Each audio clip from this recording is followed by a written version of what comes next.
Hi, എല്ലാവർക്കും നമസ്കാരം.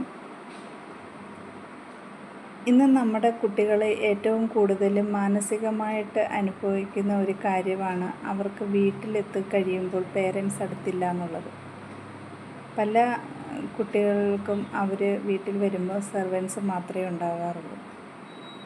അച്ഛൻ്റെയും അമ്മയുടെയും സ്നേഹം അവർക്ക് ഒരുമിച്ച് കിട്ടാതെ വരുമ്പോൾ പലപ്പോഴും അവരുടെ ആരോഗ്യകാര്യത്തെ ആയാലും പഠിത്തത്തെ ആയാലും ഒക്കെ അത് ബാധിക്കാറുണ്ട്.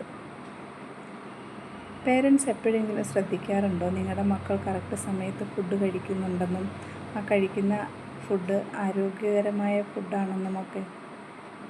സ്കൂളിൽ രാവിലെ വിടുമ്പോൾ അവർക്ക് രാവിലെ നമ്മൾ ഫുഡ് പുറത്തുനിന്ന് കഴിച്ചുവെന്നും പറഞ്ഞുകൊണ്ട് പൈസ കൊടുത്തു വിടും. എത്ര പേരുണ്ട് നല്ല ഫുഡ് വാങ്ങിക്കഴിക്കുന്നത്?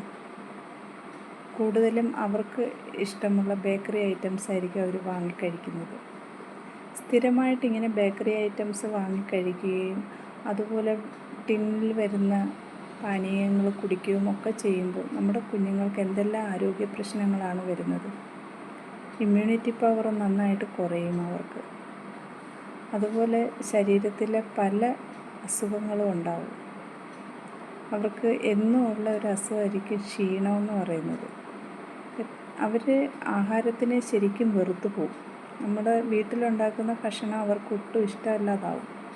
അവർക്ക് ബേക്കറി ഐറ്റംസ് മാത്രം മതി എന്നുള്ള ഒരു ലെവലിലേക്ക് എത്തും. ജോലിക്ക് പോകുന്ന പേരൻസ് ആണെങ്കിലും അവർ തിരിച്ച് വൈകുന്നേരം വീട്ടിലെത്തുമ്പോൾ മക്കളോട് ചോദിക്കുക, എന്താണ് നിങ്ങളിന്ന് കഴിച്ചതെന്ന്. അതിനുവേണ്ടി നിങ്ങൾ അല്പസമയം മാറ്റിവെക്കുക.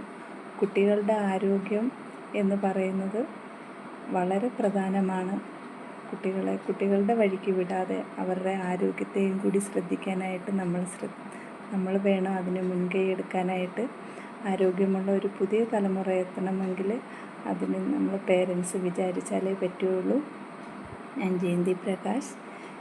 ഇതുപോലെയുള്ള ചെറിയ ചെറിയ ഹെൽത്ത് ടിപ്പുകളുമായിട്ട് ഇനിയും ഞാൻ വരുന്നുണ്ടാവും. നിങ്ങൾക്ക് ഈ വീഡിയോ ഇഷ്ടപ്പെട്ടെങ്കിൽ ഷെയർ ചെയ്യാനും ലൈക്ക് ചെയ്യാനും കമൻറ്റ് ചെയ്യാനും മറക്കരുത്. Thank you.